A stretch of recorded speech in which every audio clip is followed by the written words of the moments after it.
So the Shona term for an eclipse is zuva ra ora.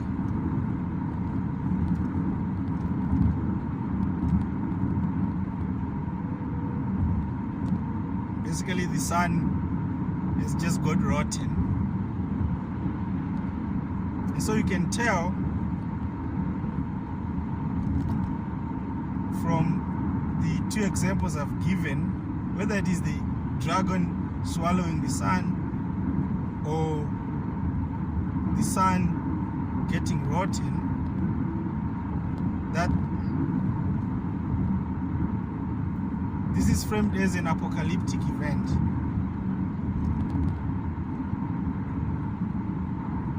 And such apocalyptic or near apocalyptic events called for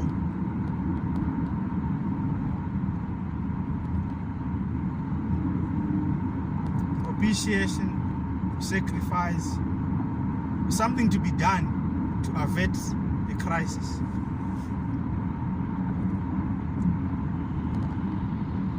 So for those who could predict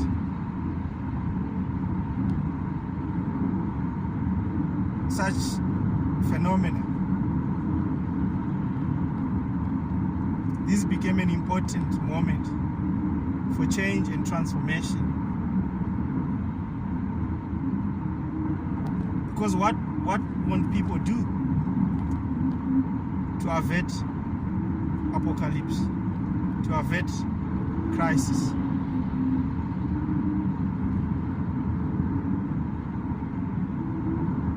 And so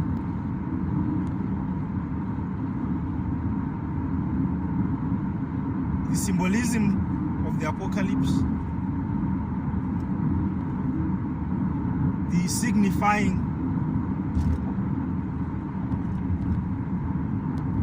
power and status of these cosmic phenomena will be revisited in subsequent lectures, because it is crucial in the unfolding narrative of apartheid that I'm going to outline. So 10 May 1994, an eclipse happened.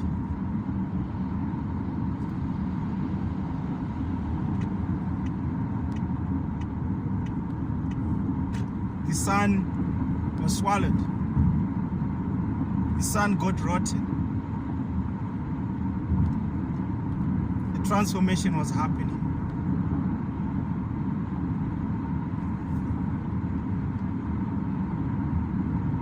In South Africa,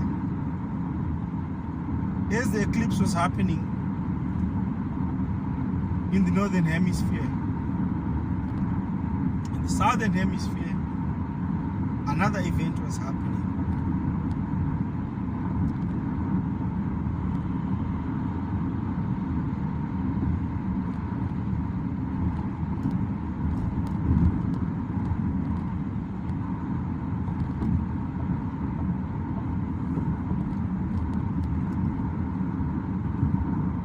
The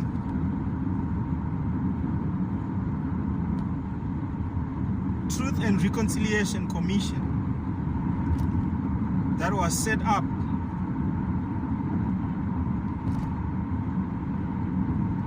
to inquire into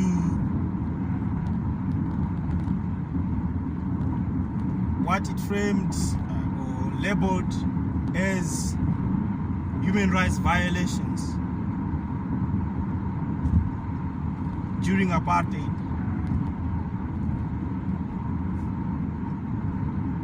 The Truth and Reconciliation Commission framed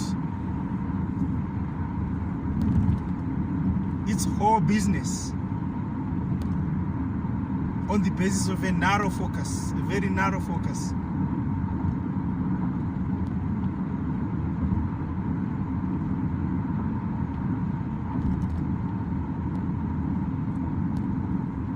They limited the scope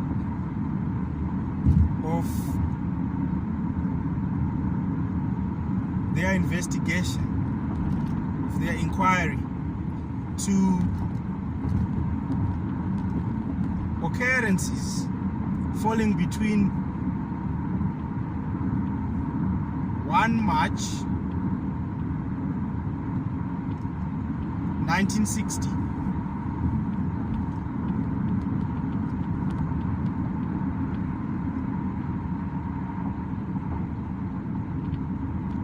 and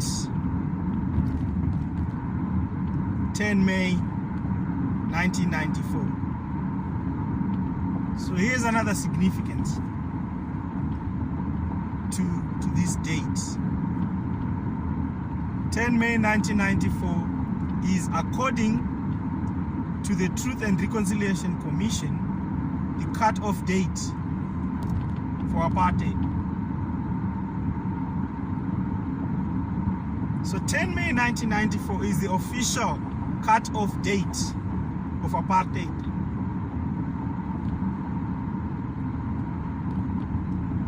This is momentous, because what it means is anything that happens after that date cannot be classified as apartheid proper. It cannot be classified or attributed to apartheid.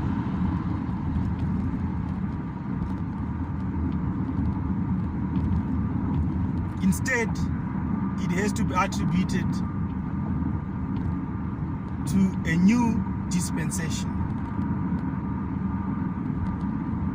So perhaps you can start to see already what I mean when I point out that this date is significant because of how it prefigures change and transformation.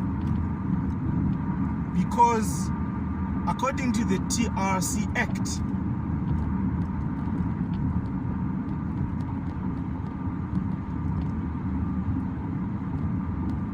apartheid is constituted as that which the Human Rights Violations Committee of the TRC was going to frame as falling between these two dates, 1 March 1960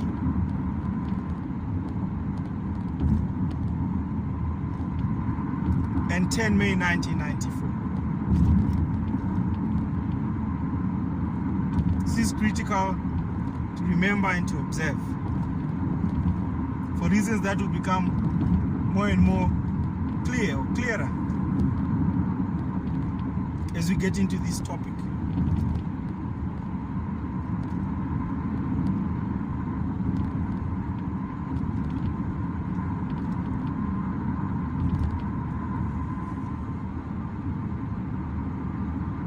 So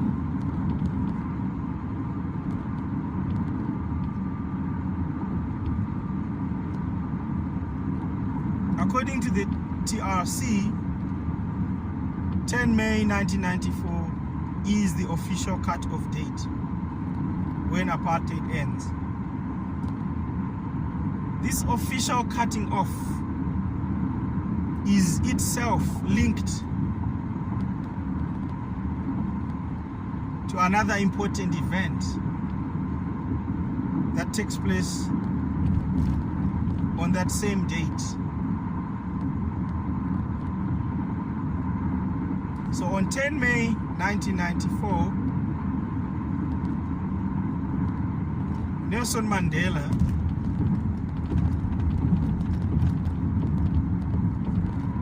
is inaugurated as the first democratically elected president of the country known as South Africa.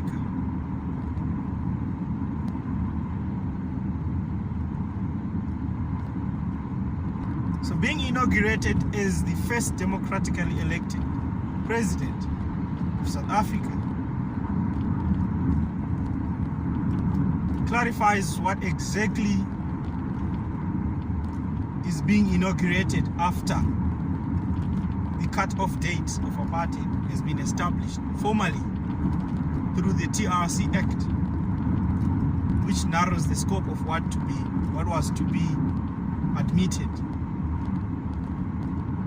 as human rights violations.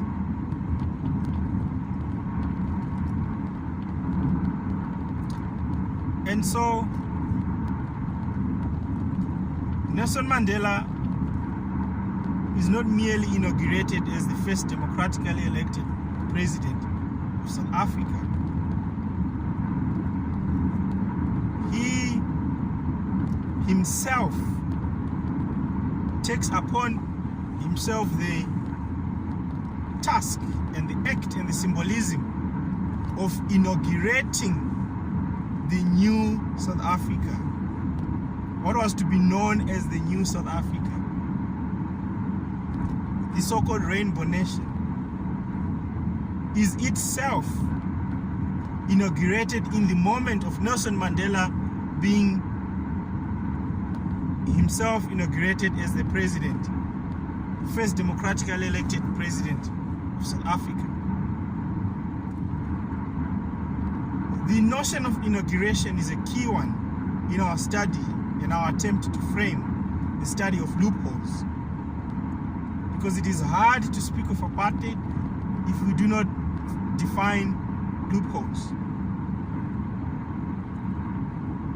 And the definition of loopholes hinges on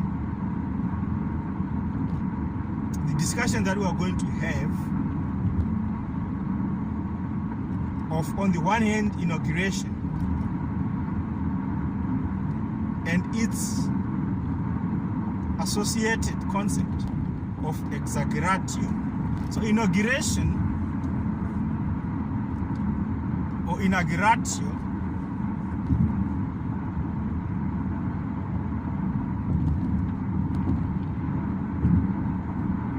in its Latin formulation. Inauguration is a practice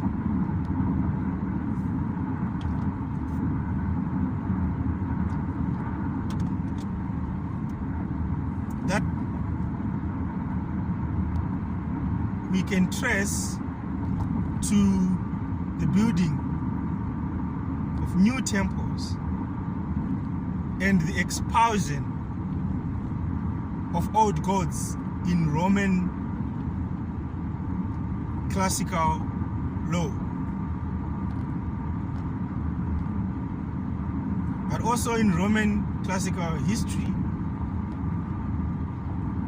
The discourse of inauguration is linked with the occult rites of expelling old gods so that you set up a new temple.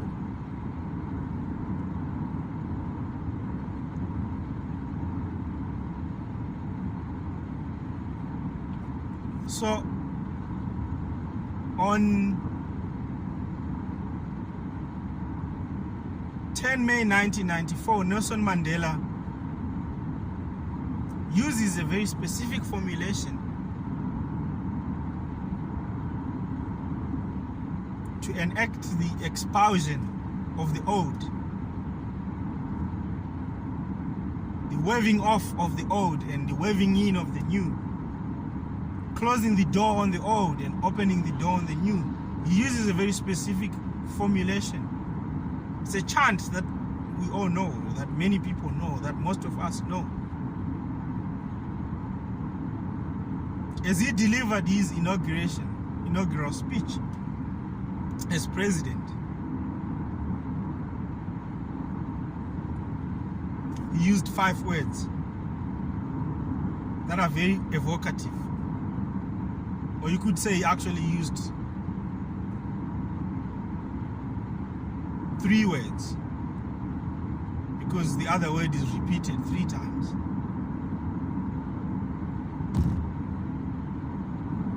So he says, never, never, and never again to apartheid. That is Nelson Mandela. Never, never, and never again. This is the moment, not of inauguration, but actually of exaggeratio. This is the moment of expelling the old gods from the temple, from the new temple, or in order to set up a new temple. So for you to close the door on the old and to open the door on the new, you have to enact this expulsion. And so this expulsion takes place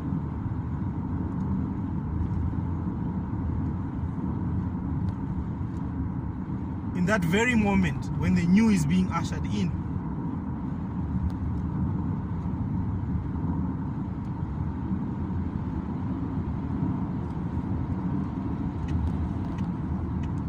And I'd like us to take a very special and specific note of this moment, of this enactment, of this special category of act of expelling in order to introduce.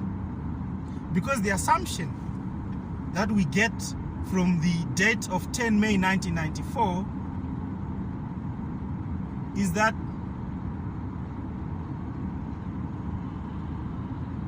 you cut off apartheid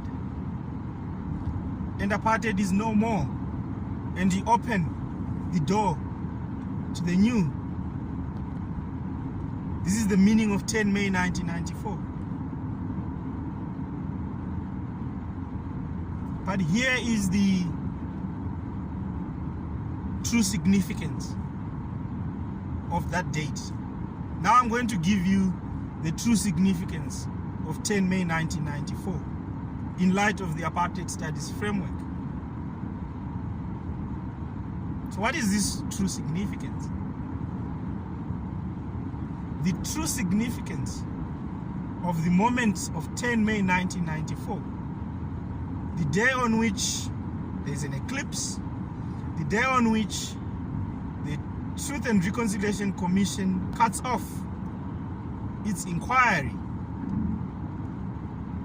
or the scope of its inquiry, and the day on which Nelson Mandela inaugurates the new. This is also the very moment that the loophole is set up. You do not inaugurate the new and exaggerate the old, or expel the old,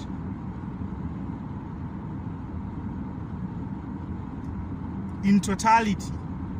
In fact, that particular moment allows for setting up of loopholes, whereby the old is incorporated into the new, whereby the thing you are saying never and never and never again to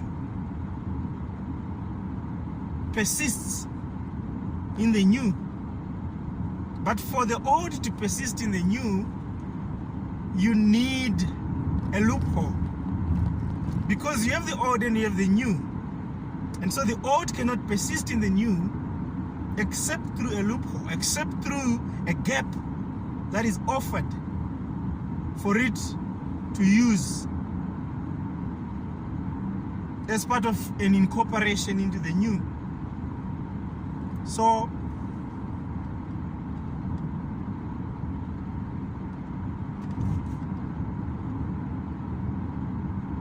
during the building of the first temple,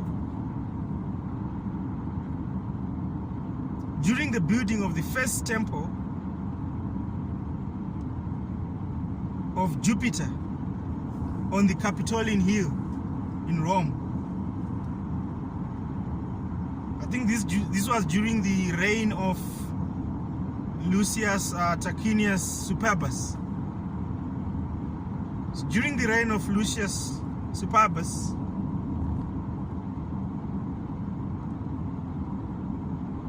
the first temple consecrated to Jupiter is built on the Capitolian. So what happens at this moment of inauguration?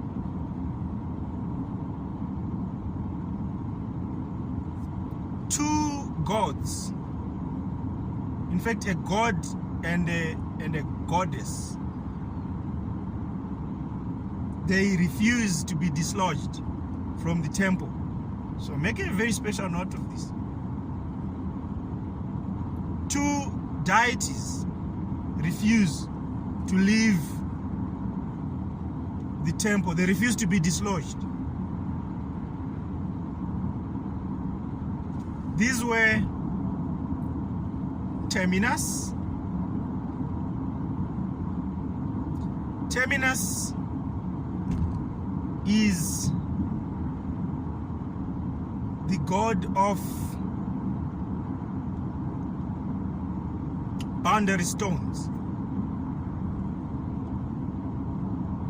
So in Roman mythology, Terminus is the god of boundary stones. He refuses to be dislodged from the new temple. He says you can have your inauguration,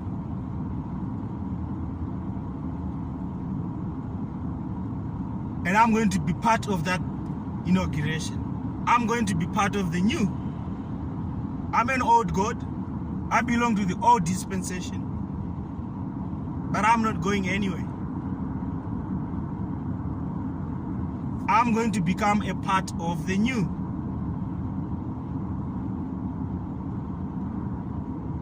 So what are you going to do? Because this god is refusing exaggeratio. He's refusing to be dislodged. The second divinity, the second deity that refuses to be dislodged is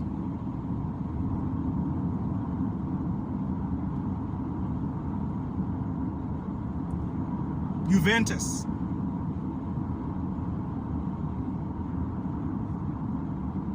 Right? Juventas. Juventas is the ancient Roman goddess of youth and rejuvenation. And this is significant because we're talking about the transformation from the old to the new. We're talking about never and never and never again. We're talking about 10 May 1994. So the second deity that refuses to be dislodged from the new is Juventas. So what is going to happen? Terminus, the god of boundary stones, has said, no, I'm not going anywhere. Juventas, the goddess of youth and rejuvenation, of new life, has said, no, nix, ta, angifuni. I'm not going anywhere.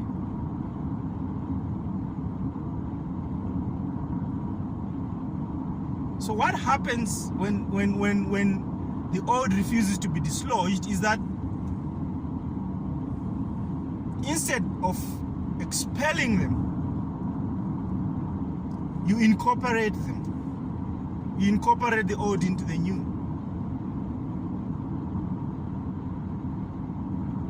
And this is what happened during the reign of Lucius Tarquinius Superbus. During the building of the first temple of Jupiter at the Capitolian,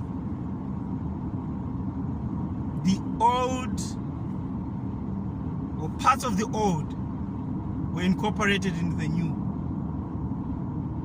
And the reason I'm drawing on this particular narrative is because I want to draw your attention to the phenomenon of the loophole. That when you have the new,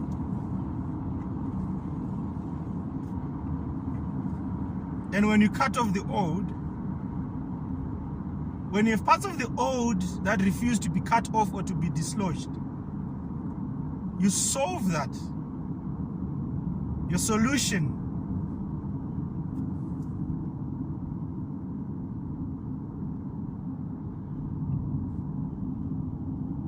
is a loophole. You have to create a loophole to allow for incorporation. I'm going to disrupt the lecture for a few seconds because we have arrived at a toll gate, and so I have to pay my dues, otherwise I won't pass. So now money is a kind of passbook for me to pass.